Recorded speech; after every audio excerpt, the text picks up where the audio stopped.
శుక్లాంబరధరం విష్ణుం శశివర్ణం చతుర్భుజం ప్రసన్నవదనం ధ్యాయేత్ సర్వవిఘ్నోపశాంతయే అగజానన పద్మార్కం గజానన మహార్నిశం అనేకదంతం భక్తానాం ఏకదంతముపాస్మహే.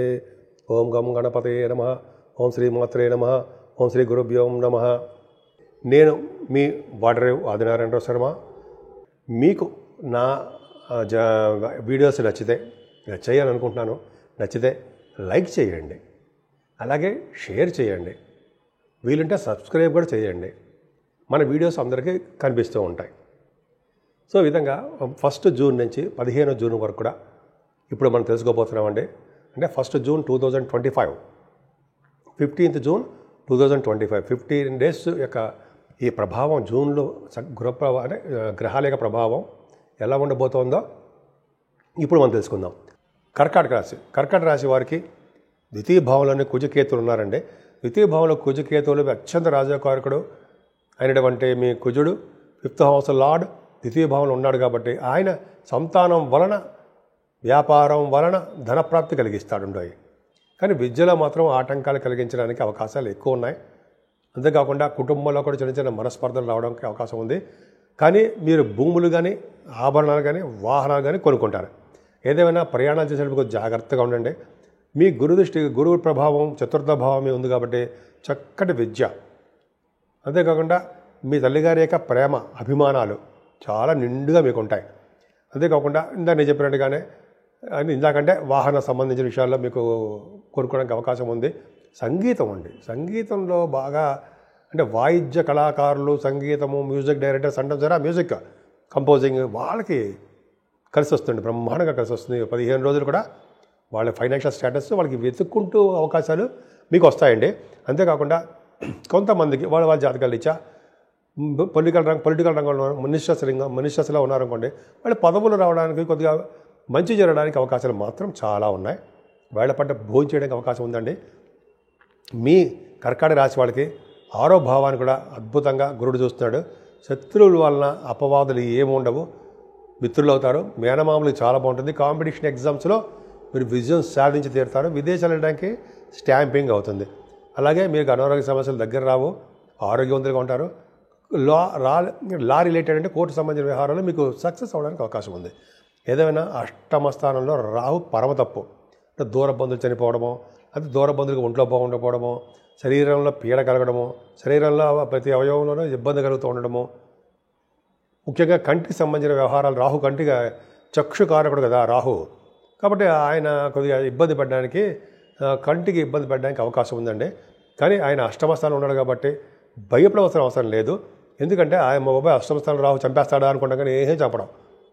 గురు ప్రభావం, గురు దృష్టి ఉందండి, కుజ దృష్టి ఉంది కాబట్టి చక్కటి రాహుకేతు సంబంధించిన పూజలు చేయించుకుంటే సరిపోతుంది. అసలు ఏం ప్రాబ్లమే ఉండదు. మీ సంపూర్ణ ఆరోగ్యవంతులు ఉండడానికే అవకాశం ఉంది, అది ఖచ్చితం. శనీశ్వరుడు భాగ్యంలో ఉన్నాడు. భాగ్యంలో శని మీనరాశిలో ఉండడం వలన విదేశ పర్యటన చేస్తారండి. అంతేకాకుండా మీకు కాశీ వంటి క్షేత్ర దర్శనాలు, గంగా స్నానాలు చేసే అవకాశాలు, అదృష్టాలు శనీశ్వరుడు ప్రసాదిస్తాడు. భాగ్యంలో ఉన్న శని వలన రాజకీయ రంగంలో ప్రవేశము, రాజకీయ రంగంలో మీరు ఉన్నతంగా రాణించడము, కొద్దిగా ప్రవేశము, రాజకీయాల్లో ఆవేశం కూడా ఉంటుందని అంటారు కదా. ఆవేశభరితంగా ఉండి గబగబా మాట్లాడేస్తూ ఉంటాం కదా, మాట్లాడతారు కదా, అది కూడా ఉంటుంది. ఆవేశాలు తక్కువ అంటే పెద్ద సరదా కోసం ఉంటాం కానీ తప్ప బ్రహ్మాండంగా ఉంటారు మీరు రాజకీయ రంగంలో. అంతేకాకుండా భాగ్యంలో శని మీకు బిజినెస్లు బాగా డెవలప్ చేస్తాడండి. ఆయన కోల్ సంబంధించింది కానీ, ఆటోమొబైల్ ఇండస్ట్రీస్ కానీ, సిమెంట్ కానీ, సాఫ్ట్వేర్ సంబంధించిన విషయాలు అట్లా శని కారకత్వంలో ఉండే బిజినెస్ బాగా డెవలప్ అవుతాయి. ఏదైనా శుక్రుడు కూడా మీకు పర్ఫెక్ట్గా బాగున్నాడు కాబట్టి సినిమా రంగంలో, కళారంగంలో ఉన్న వాళ్ళకి చాలా బాగుంటుంది. వాళ్ళు ఆభరణాలు, వాహనాలు కొనుక్కుంటారు.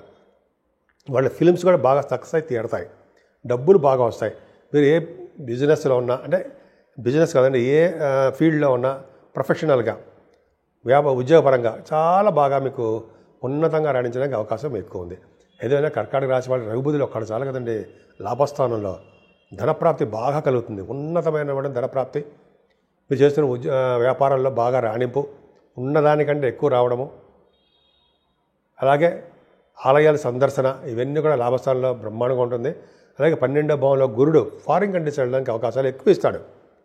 భాగ్యంలో శని, లాభంలో 12వ భావంలో గురుడు కూడా విదేశాలు వెళ్తారు, ధనం ఖర్చు పెడతారు, మీకు అక్కడ సన్మానాలు, ఇక్కడ సన్మానాలు, ఇండియాలో సన్మానాలు ఇవి బాగా జరుగుతాయండి. మీకు చాలా అద్భుతంగా ఉంది. ఒక్క రాహు ఒక్కడే కంట్రోల్ చాలు. మీకు రాహు ఒకడు ఆయన ఇబ్బంది పెడతాడు మీకు అష్టమంలో ఉండి. అలాగే రాహుకేతుల మధ్యలో ప్లానెట్స్ ఉండిపోయాయి. కాబట్టి మీకు హెల్త్ ఇష్యూస్ రావడానికి అవకాశం ఉంది. కంటికి సంబంధించిన ఇబ్బంది ఉండడానికి అవకాశం ఉంది. కాబట్టి మీరు రాహుకు సంబంధించినటువంటి కేతు సంబంధించినటువంటి పూజలు చేయించుకోవడమో, అయితే శ్రీకాళహస్తి వెళ్ళి దర్శనం చేసుకోవడమో, స్వామివారికి రాహుకేతులకు పూజ చేయించుకుని స్వామివారి దర్శనం చేసుకోవడం, అమ్మవారికి దర్శనం చేసుకోవడం చాలా మంచిది. సుబ్రహ్మణ్య ఆరాధన, కేతు జపం చేసుకుంటే ఉన్న దోషాలను పరిహారం అవ్వడానికి ఎక్కువ అవకాశాలు ఉన్నాయి. అంతేకాదండి, కర్కాటక రాశి వారికి ఎప్పుడు కూడా అమ్మవారిని ఎక్కువ ఆరాధిస్తూ మంగళవారాలు రాహుకాల పూజలు చేయించుకోవాలండి. ఇది చెప్పదగ్గ మరీ సూచన ఏంటంటే, రాహు అష్టమంలో ఉండడం వల్ల, రాహుకేతుల మధ్యలో కాలసర్పదోషం ఉండడం వల్ల మీరు కర్కాటక రాశి వారు మాత్రం జాగ్రత్తగా అమ్మవారి యొక్క దర్శనాలు, చండీ హోమాలు, కుంకుమ పూజలు చేయించుకోవడము, అలాగే మంగళవారం రాహుకాల పూజలు చేస్తారండి. 3 to 4:30 ఏదో ఉంది, అదొకటి చేయించుకుంటే నిమ్మకాయల డబ్బాలతో దీపం వెలిగించి చేస్తారు కదా, అద్భుతమైన ఫలితాలు ఉంటాయండి. అది మీకు ఎన్ని వారాలు వీలుంటే అన్ని వారాలు చేయండి. చాలామంది సర్వసాధారణంగా 18 వారాలు చేస్తారు, కానీ అన్ని వారాలు అందరికీ కుదరకపోవచ్చు. మీ ఇంట్లోనే చేసుకోండి, లేకపోతే గుడికెళ్ళి చేసుకోండి. మంచి గుడికెళ్ళి చేస్తే చాలా మంచిదన్నమాట, పవర్ ఎక్కువ ఉంటుంది. సో అమ్మవారి యొక్క గుడికెళ్ళితే డబ్బులు కట్టేస్తే వాళ్ళని చేస్తారు. చేయించుకోవడం వల్ల మీకు మంచి ఫలితాలు ఉంటాయండి. అమ్మవారిని మాత్రం ఎట్టి పరిస్థితుల్లో వదలకూడదు అని గుర్తుపెట్టుకోండి. నేను మీ వాడరేవు ఆదినారాయణరావు శర్మ, CMA అంటే కాస్ట్ మేనేజ్మెంట్ అకౌంటెంట్ అండి. CA ఎలాగంటారో CMA కూడా అంటారు. అలాగే MA ఆస్ట్రాలజీ మీకు తెలిసే ఉంటుంది. జనరల్గా మీ జాతకాలు తెలుసుకోవాలనుకుంటే date of birth, time of birth, place of birth అన్నట్టుగా అన్నీ ఉంటాయండి. చేసుకుంటే అన్నీ ఉంటాయి. మీరు ఉంటే నాకు పంపించండి. మీకు ఏమైనా ప్రాబ్లమ్స్ ఉన్నా, వివాహాలు కాకపోయినా, అయితే ముహూర్తాలు పెట్టాలనుకున్నా, అయితే మ్యాచ్ మేచింగ్ అంటే వధూవరుల యొక్క జాతకాల పరిశీలన కావాలన్నా తప్పకుండా నేనే చెప్తానండి. ఇప్పుడు 12 రాశుల వారికి చెప్పుకోదగ్గ సూచనలు, ఆచరించవలసిన విధి విధానాలు, అలాగే పరిహారాలు, రెమెడీస్ ఇవన్నీ అంటాం కదండి. మనం ఒక ముక్కలో చెప్పాలంటే రెమెడీస్ ఇలా పరిపరి భాషలో చెప్పుకుంటున్నాం, పరిపరి విధాలుగా చెప్పుకుంటాం.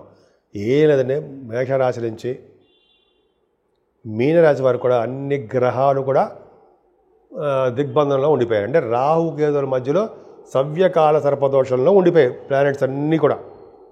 సో ఇలా ఉంటే ఏంటి అంటే, ఇలా ఉంటేనంటే మరి ఎంత కష్టపడ్డా అక్కడ మనం ముందుకు వెళ్ళలేకపోతూ ఉంటాం. మనకి గుర్తింపు కానీ గౌరవం కానీ దక్కదు. కొంతమందికి అయితే అనారోగ్య సమస్యలు వచ్చేసి హాస్పిటలైజేషన్ అయిపోతూ ఉంటారు.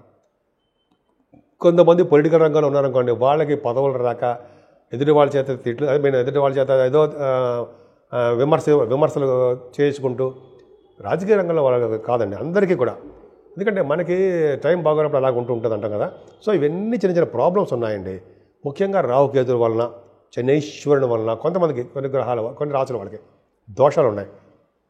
ముఖ్యంగా రాహుకేతులకి మన ఇంటి దగ్గరే, మన ఇంట్లోనే అమ్మవారికి పూజలు చేసుకోవడము, కుంకుమ పూజ కానీ ఏదైనా, లేకపోతే రాహుకాల సర్పదోషంలో మంగళవారం మీరు గుడికి వెళ్ళడము, లేకపోతే గుడికి సంబంధించిన పూజలు వెళ్ళి అక్కడ డబ్బులు ఇచ్చేస్తే వాళ్ళు కడితే వాళ్ళు చేస్తారు, అది చేయించుకోవడము. అంటే రాహుకాల మంగళవారం అంటారు కదా, మంగళవారం కూడా రాహుకాలంలో పూజలు, అమ్మవారి పూజలు అదొకటి. అలాగే పౌర్ణమి పూట కానీ అమావాస్య పూటలు కానీ అమ్మవారికి మనము ఏమంటారంటే చండీ హోమం అంటారు కదా, వాళ్ళు చేయించుకోవడం వల్ల, అలాగే సుబ్రహ్మణ్యేశ్వర స్వామి అధికంగా పూజించడం వల్ల మీరు బాగా రియల్ ఎస్టేట్ రంగంలో దూసుకుపోతారు. అంతేకాకుండా పౌర్ణమి వెళ్ళిన చవితి రోజు గణపతి ఆరాధన, ఓం గం గణపతయే నమః, ఓం గం గణపతయే నమః, ఓం గం గణపతయే నమః 108 సార్లు అనలేమా, అన్ని తీరుతాం. సో అలా చేసుకోవడం వల్ల దోషాలు చాలా పరిహారం అవుతాయండి. వెంకటేశ్వర స్వామి దగ్గర దీపారాధన, శివాభిషేకాలు, శనీశ్వరుడికి అభిషేకాలు, నూనెతోటి తైలాభిషేకాలు చేసుకోవడం వల్ల శని వలన వచ్చే దోషాలు కూడా, శనీశ్వరుడు వలన వచ్చే దోషాలు కూడా చాలా మటుకు పరిహారం అవుతాయి. సో ఈ విధంగా మీ అన్ని రాసుల వాళ్ళకి నేను చెప్పదగ్గ సూచన ఇవ్వనండి. మీకు ఏమాత్రం వీలుంటే ఆ పూజలే చేసుకోండి. విపరీతంగా డబ్బులు అప్పు చేసేసో, అది వేరే వాళ్ళ దగ్గర తెచ్చేసుకోనో మనం బ్రహ్మాండంగా చేసుకుందాం అని మాత్రం అనుకోకండి. స్వామివారికి మనస్ఫూర్తిగా ఎవరు పూజ చేస్తారో వాళ్ళకే మంచి ఫలితాలు దక్కుతాయని శాస్త్రం కూడా చెప్తాను. సో ఈ విధంగా మీ రాశులు అందరికీ బాగుండాలని, విధి విధానాలతో మీరు వృద్ధిలోకి రావాలని నేను మనస్ఫూర్తిగా కోరుకుంటున్నాను.